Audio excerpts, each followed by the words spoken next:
Oh my god, Marvel's diverse. They have an Asian Hulk, a female Thor, and there's a black girl named Riri Williams playing Iron Man right now. And boy, does Marvel suck because of diversity and only because of diversity. Even Captain America, written by Nick Spencer, is black. And the only reason why that book sucks is because Captain America is black, because of diversity. Of course I'm joking. But the problem with this whole SJW versus a regular comic book reader battle is that we have actually let the SJW crowd control the narrative. So instead of arguing about some sort of agenda or shoving their opinions down our throats, we have even used the language of we are against diversity, which makes us look like the bad guys. And trust me, there's plenty of idiot comic book creators that are going to do that for us. Jumping on us, calling us racist, sexist, whatever ist and ism you can think of just because we disagree with them. Look, I'm no dummy. I understand that Iron Man and the rest of the Marvel Universe movies have brought in a bigger crowd. It's made superheroes acceptable and cool. And along with that, you get a lot of outside problems. And to those relatively new fans that started within the time of the Marvel ECU, welcome. Come on in, enjoy the water, it's fine. However, understand that there's some of us who've been around for years, and in my case, decades. I started collecting long before this was cool. I started collecting in the 70s and 80s. And this was at a time when you could get bullied and sometimes beaten up if you made public your passion or your love for comic books or Dungeons & Dragons, sci-fi. Any of the geek stuff that we take for granted now could end up with a bully if you let it know in public. And sometimes we did that. I know me and my friends sometimes brought our comic books to school so we could read them during our lunch hour. And that did cause some problems with bullies, but we didn't stop. We didn't let it stop us. Yet no matter how much bullying we would get at school or we would get outside of the community, the one place anybody could feel safe and secure was at the comic book convention. You could go there and it doesn't matter if you are black, if you're white, if you're Asian, if you're Hispanic, if you're in a wheelchair, if you're in any way, shape, or form handicapped. It did not matter. You can find acceptance within the sci-fi and comic book collecting community because we accept everybody. It doesn't matter what you look like. It matters, do you enjoy the hobby? Do you enjoy the four-color press? Do you enjoy the science fiction? That's all we care about. So we don't have the problems of the outside world, the prejudices of the outside world that's been brought in since it's opened the door to the feminists and the SJW crowd. I'm sorry, this is your problem you're bringing into our community, not a problem that our community has had. And as I said before, to the SJW crowd, to the multi-gendered, whatever you figure yourself to be, welcome. Welcome, we accept you. What we do not accept is the culture of victimhood. Leave that be. Enjoy the comics, enjoy the adventures, enjoy the stories, enjoy the art. But leave your culture of victimhood behind. It has no place in the sci-fi and comic book community. Here, we value diversity. We value diversity of thought. We don't care what color, what gender, what sexual orientation you are. We just care what you love, who you are, not what you are. The sad thing is I've seen how this works. I've seen the SJW crowd, and I know that even though I've said, hey, welcome, come in, because I've made an argument or tried to make a discussion at all, that they would see me as some sort of Nazi, and that would make it easy for them to beat me nearly to death in the street, all the while calling me the hater for speaking my mind and not even getting the irony of them using Gestapo tactics to silence me. You know what? Let's nip this lack of diversity crap in the bud. This is All Negro Comics. It was produced in 1947. It's the very first black-owned, black-written, black-drawn comic feature. It was an anthology book with the likes of Ace Harlem, a private detective story, and Lion Man and Bubba, who was a college-educated African-American, and he's sent by the United Nations on a mission to a uranium deposit. They had their heroes. Now, granted, this book never made it out of the black community. However, it did open the door for Del's Lobo. And he opened the door to the very first black superhero, the Black Panther. Now, here's a little bit of trivia because a lot of people get this wrong. I said the first black superhero because he is often described incorrectly as the first African-American superhero. But the Black Panther is all African, no American, leaving the first African-American superhero to be the Falcon.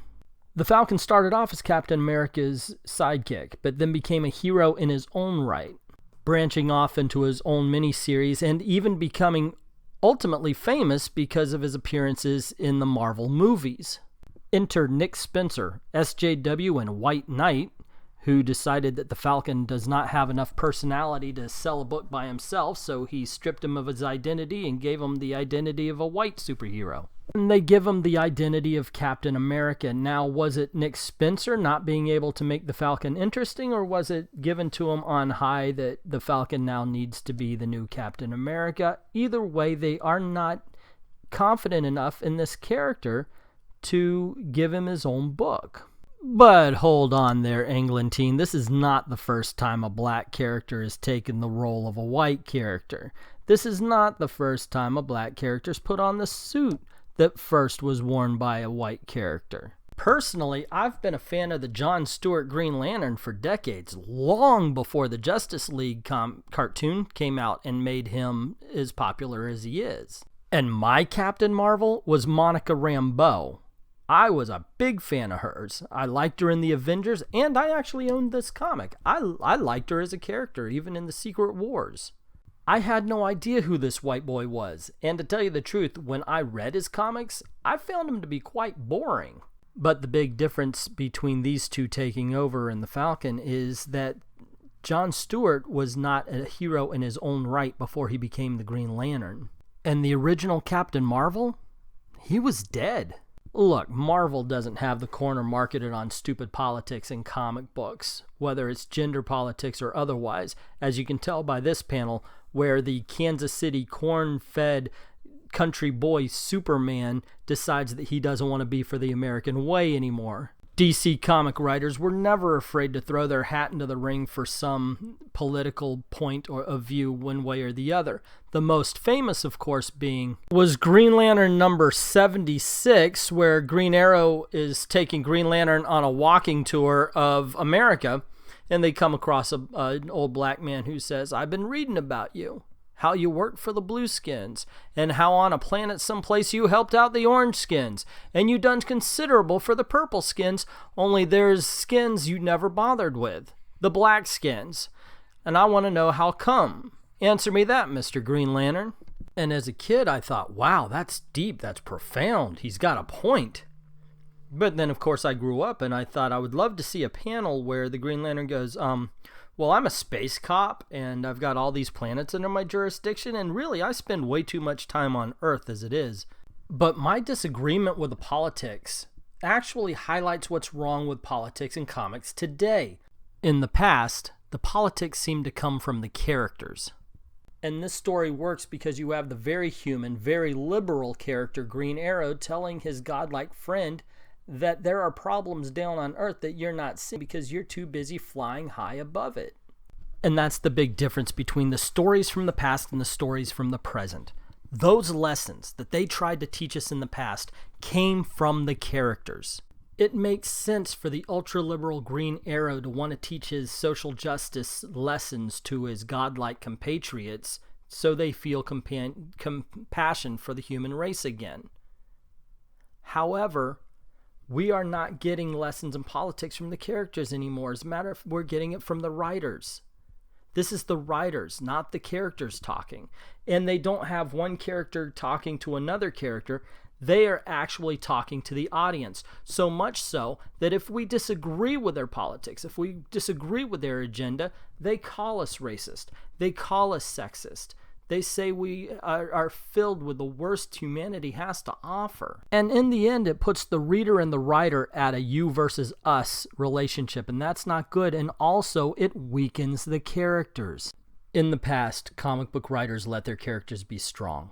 Right here we have Emma Frost in her very controversial costume that she originally came out in, and she's talking to an underling from the Hellfire Club, and she's saying sexual harassment doesn't exist unless you give them that power.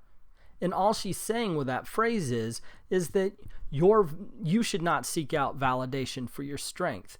Your own personal strength comes from fiat, not from committee. You don't need the validation of others to feel good about yourself. Yet that's not what modern day writers are saying. Modern writers saying now is, you must validate me. I am not strong unless you tell me I am strong. I am not worth anything unless you tell me I am worth something. And that's where the gender identity politics does not belong in comic books. For example, Wonder Woman is far too strong a character to worry about somebody using the word mansplaining or and that's an incredibly sexist statement to begin with, and Wonder Woman would not say it. Nor would she be bothered by somebody saying you're strong for a girl, and she wouldn't talk about, oh, well, you're offended. This woman goes toe-to-toe with Superman. She's not worried about the gender politics. But anyway, this is about all I've got on the topic right now, so I'm going to exit. But what I'm going to do is I'm going to give the SJWs a win by leaving on a whole bunch of drawings of women by Rob Liefeld circa 1990, because there's no way, shape, or form that anybody could ever defend this, since there's in no way, shape, or form a human being that could possibly exist that looks like this.